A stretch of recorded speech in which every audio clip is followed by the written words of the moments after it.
Hi friends, welcome to language on again. आप सभी का लैंग्वेज ऑन में एक बार फिर से स्वागत है, अभिनंदन है। चलिए, मैंने पिछले वीडियो में बताया था कि टेंस का जो स्ट्रक्चर होता है उसके लिए कुछ ट्रिक्स दिए थे।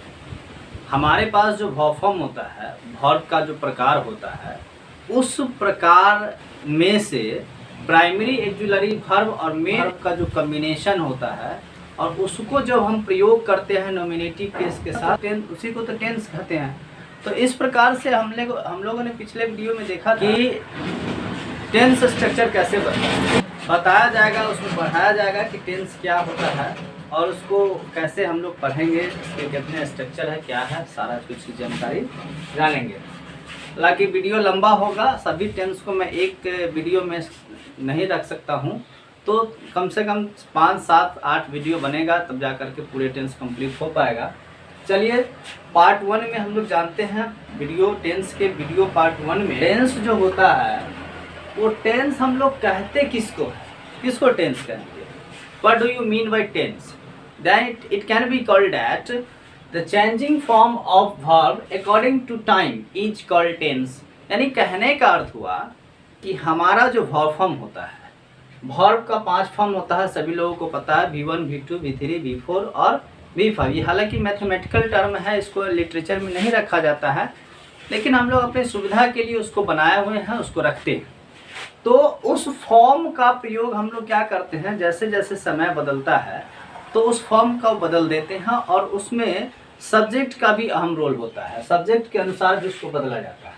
तो इसीलिए इसको समय के अनुसार क्रिया के रूप में होने वाले परिवर्तन को हम लोग टेंस कहते हैं। क्योंकि मेन भूमिका समय का होता है, सब्जेक्ट का तो होता है, वर्ब फॉर्म्स कुछ बदलते हैं सब्जेक्ट के अनुसार, लेकिन मेन जो रोल होता है वो एक ही सब्जेक्ट रहते हुए अलग अलग टाइम आएगा तो अलग अलग वर्ब फॉर्म हो जाएगा। जैसे कि आप देखिए कि ही है, तो ही में अगर हम प्लेस देते हैं, ही में अगर प्लेस देते हैं प्रेजेंट टाइम का है, अगर इसी में प्लेड दे देंगे तो पास्ट टाइम का हो जाएगा। तो सब्जेक्ट तो सेम रहा, लेकिन हमारा बदला क्या, वर्ब फॉर्म। इसीलिए हम कहे हैं टाइम के अनुसार, समय के अनुसार अगर हम किसी वर्ब फॉर्म को बदलते हैं, उसका प्रयोग करते हैं, तो उसको हम लोग टेंस कहते हैं। चलिए, डेफिनेशन समझ में आ गया। उसके बाद हम लोग जानते हैं तो मुख्य रूप से टेंस के 2 ही प्रकार है। हम लोग अपनी सुविधा के लिए ट्रांसलेशन ईजी हो जाए, इस कारण से हम लोग क्या किए, टेंस का तीसरा प्रकार भी लाए, फ्यूचर टेंस। तो क्यों नहीं फ्यूचर टेंस को फ्यूचर टेंस का प्रकार माना जाता है? क्योंकि जब वर्ब फॉर्म को आप लोग देखिएगा तो आपने देखा प्रेजेंट टेंस का प्लुरल वर्ब होता है, जो वर्ब का पहला रूप होता है, V1 प्लुरल वर्ब। V2 जो होता है पास्ट टेंस का होता है। V3 जो होता है वर्ब का तीसरा फॉर्म जो होता है वो पास्ट का पार्टिसिपल फॉर्म होता है। चौथा फॉर्म जो होता है प्रेजेंट का पार्टिसिपल होता है। और 5वां जो फॉर्म होता है वो प्रेजेंट का सिंगुलर फॉर्म होता है। तो आपने क्या देखा कि मेन वर्ब का ही हम लोग फॉर्म बांटते हैं, और इस मेन वर्ब में कहीं भी फ्यूचर का नाम नहीं आया, अर्थात फ्यूचर टेंस को हम लोग वर्ब नहीं दिए। अच्छा, दूसरे शब्दों में अगर प्राइमरी के देंगे तो प्राइमरी में भी देखने को मिलता है कि डू बी और जो हैव है, डू बी हैव, तो इस डू बी हैव का प्रयोग हम लोग जब करते हैं तो उसमें देखने को आपको मिलता होगा। अब आप बताइए कि इसमें कहीं भी फ्यूचर टेंस डू का फॉर्म में नहीं आया, तो बी के फॉर्म में भी नहीं आता है और हैव के फॉर्म में नहीं आता है, तो प्राइमरी में स्थान नहीं है। मैंने पहले वीडियो वाले में बताया था कि प्राइमरी और मेन वर्ब को मिला करके तब हम लोग टेंस बनाते हैं, और प्राइमरी में कहीं भी जगह नहीं है, मेन वर्ब में कहीं भी जगह नहीं है, तो हम लोग फ्यूचर टेंस बनाएंगे कैसे? इसलिए फ्यूचर टेंस को हम लोग क्या करते हैं, मॉडल एक्जुलरी वर्ब की सहायता से बनाते हैं। अब हम लोग देखेंगे प्रेजेंट टेंस इसका, चूंकि हम लोग टेंस का डेफिनेशन अभी जान रहे हैं, तो प्रेजेंट टेंस देखेंगे। प्रेजेंट टेंस में क्या देखे कि टेंस जो होता है, प्रेजेंट टेंस और पास्ट टेंस 2 प्रकार में, 2 भागों में डिवाइड किया गया है टेंस को। अब इसमें प्रेजेंट टेंस किसको कहेंगे? तो प्रेजेंट टेंस तो वही होगा जिससे प्रेजेंट की बात को बताएंगे, हम लोग प्रेजेंट के कामों को दर्शाएंगे। इसीलिए मैंने लिखा ये टेंस विच डिनोट्स, वैसा टेंस जो बताता है, क्या बताता है, किसी भी कार्य का जो प्रेजेंट टाइम में हो और किसी भी कंसर्निंग उसके से रिलेटेड सब्जेक्ट के द्वारा उसको किया जाता हो तो उसको प्रेजेंट टेंस कहते हैं। अब प्रेजेंट टेंस के प्रकार में फिर जाइएगा, इंट्रोडक्शन ऑफ टेंस स्ट्रक्चर जब बता रहा था तो उसमें मैंने बताया था कि कैसे टेंस बनाते हैं, और उसमें ये भी आपको देखने को मिला था कि 12 के 12 टेंस कैसे बनाता है। तो प्रेजेंट का भी 4, पास्ट का भी 4, और जब हम फ्यूचर में चलेंगे तो फ्यूचर का भी 4 आपको देखने को मिलेगा। अब देखिए कंटिन्यूअस, ये 4 प्रेजेंट टेंस का होगा। प्रेजेंट इंडेफिनिट टेंस या सिंपल प्रेजेंट टेंस उसी का दूसरा नाम होता है। प्रेजेंट कंटिन्यूअस टेंस या present imperfect tense, present perfect tense और प्रेजेंट परफेक्ट कंटिन्यूअस टेंस, ये आपको 4 प्रकार होता है प्रेजेंट टेंस का। यही 4 प्रकार फ्यूचर का भी होगा और यही 4 प्रकार पास्ट का भी होगा। तो अब हम लोग सीधा सीधा चलेंगे प्रेजेंट इंडेफिनिट टेंस में। चलिए, प्रेजेंट इंडेफिनिट टेंस या सिंपल प्रेजेंट टेंस। अब ये प्रेजेंट इंडेफिनिट टेंस या सिंपल प्रेजेंट टेंस जो होता है, इसमें क्या होता है? तो इसमें आप लोग शुरू से बहुत सारे लोग जानते होंगे कि पहचान दिया जाता है जो ट्रांसलेशन बनाने के लिए हिंदी से इंग्लिश ट्रांसलेट करने के लिए पहचान देते हैं। लेकिन ऐसा क्यों देते हैं? ऐसा पहचान हम लोग इसलिए देते हैं ताकि देखिए हमारा जो काम होता है टेंस में मुख्य रूप से मैंने बताया है, टेंस जो होता है टेंस में मुख्य रूप से इस 3 चीज़ों का सम्मिश्रण होता है। हमारा वर्ब होता है, क्रिया, वही काम हुआ, तो काम जो हम करते हैं और समय और आपका काम करने वाला, तो उस काम को कैसे करते हैं इस चीज़ को जानना हमारे लिए बहुत इम्पोर्टेंट। कि प्रेजेंट टेंस का भी 4 प्रकार, पास्ट टेंस का भी 4 प्रकार और फ्यूचर टेंस का भी 4 प्रकार।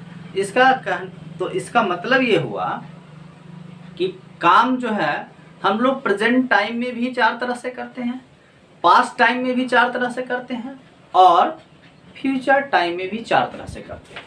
कैसे? देखिए, ये 4 तरह से हम काम करेंगे और ये हर टेंस में होगा। लंबे समय तक कोई काम करता है तो लंबे समय तक जो काम होता है उसमें हमें पता नहीं होता कि वो कब शुरू हुआ है, कब समाप्त हुआ है, कब होता है। तो उस परिस्थिति में हम लोग क्या करते हैं कि वैसे कार्य को बताने के लिए ता है बोलते हैं या ती है बोलते हैं या ते है, जैसा लिंग होता है उस तरह से हम लोग बोलते हैं जरूरत के अनुसार। अब लंबे समय तक कार्य कैसे होता है? जैसे मान लीजिए कोई बच्चा 5 साल की उम्र में पढ़ाई शुरू किया और 5 साल की उम्र में पढ़ाई शुरू किया और वो कब ख़त्म करेगा, कितने साल की उम्र में ख़त्म करेगा उसका पता नहीं है। कोई लड़का 18 या 22 साल की उम्र में काम शुरू किया और 22 साल की उम्र में काम शुरू किया तो वो कब समाप्त उसका होगा कोई गारंटी नहीं। दूसरी शब्द में अगर कहेंगे कि जो काम लंबे समय तक चलता है उसके बारे में हम लोग को जानकारी भी नहीं होती है। जैसे कि कोई काम बहुत देर दिनों तक चला तो वो कब करता है इसकी भी जानकारी। जैसे हम लोग कहते हैं हम लोग पढ़ते हैं तो पढ़ते तो है, लोग पढ़ाई तो लंबी चल रही है और कब करते इसकी भी जानकारी नहीं है, इसीलिए हुआ लंबे समय तक। तो जब लंबे समय तक होगा तो ता है ती है होगा और यही प्रेजेंट इंडेफिनिट में जाएगा। उसके बाद होगा बोलते समय।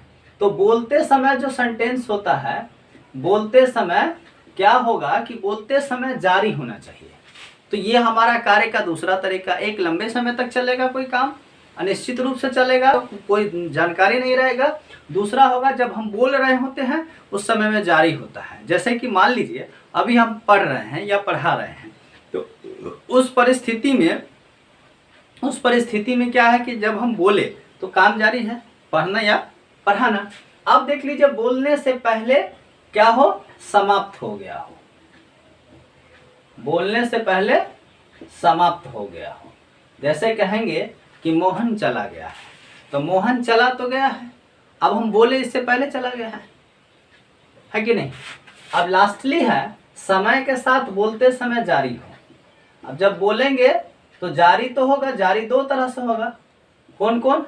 एक तो सीधा हम बोले कि 4 घंटे मोहन पढ़ रहा है, तो मान लीजिए मोहन जब पढ़ रहा है तो मोहन पढ़ रहा है जारी है, बोले हम अभी तो जारी है।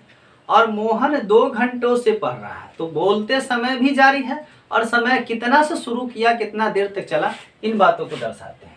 तो इसी के आधार पे हम लोग हिंदी से इंग्लिश के लिए 5 कंसेप्ट हम लेंगे, समझ लिया। उसके बाद मैंने जब स्ट्रक्चर ट्रिक्स दे रहा था पहला वीडियो में टेंस के लिए, इंट्रोडक्शन ऑफ टेंस में, तो उसमें देखे होइएगा कि बताए थे कि डू और डज का अहम रोल होता है प्रेजेंट इंडेफिनिट टेंस में, डू डज का। और इसके साथ साथ मैंने बताया था कि V1 या V5 याद रखना है प्रेजेंट इंडेफिनिट के लिए। अच्छा, डू डज भी तो V1 या V5 है, क्यों? डू V1 और डज V5, तो इसको हम अगर भूल भी जाते हैं तो हमें V1 या V5 याद रखना जरूरी है, V1 या V5। अब देखिए स्ट्रक्चर बनाना कितना आसान होता है, सभी लोग जानते हैं, एवरीबॉडी नोज, है ना। लास्ट में हम लोग को ऑब्जेक्ट देना है और शुरू में सब्जेक्ट देना है, ये स्ट्रक्चर हो गया। कितनी आसानी से आप लोग समझ गए। प्रेजेंट इंडेफिनिट टेंस सिंपली समझ में आ गया, और इसका ये आपको पहचान होता है, ये स्ट्रक्चर होता है। चलिए अब हम इस पे हिंदी से इंग्लिश ट्रांसलेट नहीं करेंगे, हमें चूंकि प्रेजेंट इंडेफिनिट टेंस के बारे में और भी बहुत सारा चीज़ जानना है, तो अब हम नेक्स्ट वीडियो में इस चीज़ को दर्शाएंगे। धन्यवाद वीडियो देखने के लिए, और अगर आपको अच्छा लगे तो शेयर करें, लाइक करें, चैनल को सब्सक्राइब करें। Thank you.